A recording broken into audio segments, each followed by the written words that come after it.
You slept away the morning, the things that you would miss, like laughter from the kitchen, or a memory like this. Sudah klik video ini, jangan lupa guys klik tombol subscribe, karena subscribe itu gratis. Dengan subscribe kamu support channel ini terus untuk upload hampir setiap hari. Subscribe itu gratis, gak ada ruginya kamu klik tombol subscribe guys. Selamat menonton. Hai guys, jumpa lagi bersama saya Lintas Timur Jambi Palembang OYI. Video kali ini saya akan memberi tips bagaimana mengasah metap pisau pemotong kayu. Bagaimana caranya? Jangan di skip videonya, tonton sampai habis ya. Berhubung metap pisau pun sudah terpasang, mesin pun sudah terputar.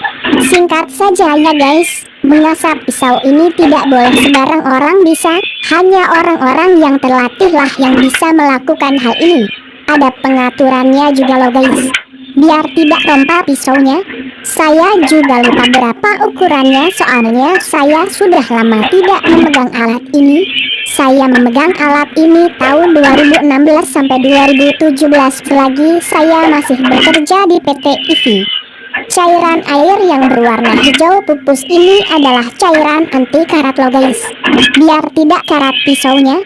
Metap pisau ini sejumlah 80 meter dan beratnya bisa sampai 1/4 kilo guys.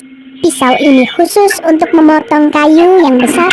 Nanti kayunya diproses lebih lanjut untuk dibuat berbagai macam jenis kebutuhan seperti membuat tripod dan lemari. Alat yang dipergunakan untuk mengasah pisau namanya gerunda putar. Itu loh yang maju mundur piringannya. Oh ya, yang belum subscribe silahkan subscribe ya kawan, agar kita semakin semangat untuk membuat konten yang menarik lainnya lagi. Dan jangan lupa untuk komen dan like-nya. Titik ini episode yang pertama, nanti ada lagi episode yang kedua. Saya bekerja di PT IV. Lokasi saya bekerja di Kota Palembang, Kecamatan Dayung Lincir, Desa Mendis Jaya. Tunggu video part keduanya. Semoga kalian bisa memahami bagaimana cara mengasah pisau yang besar untuk memotong kayu. Jangan lupa untuk subscribe, subscribe itu gratis tis. Semoga bermanfaat.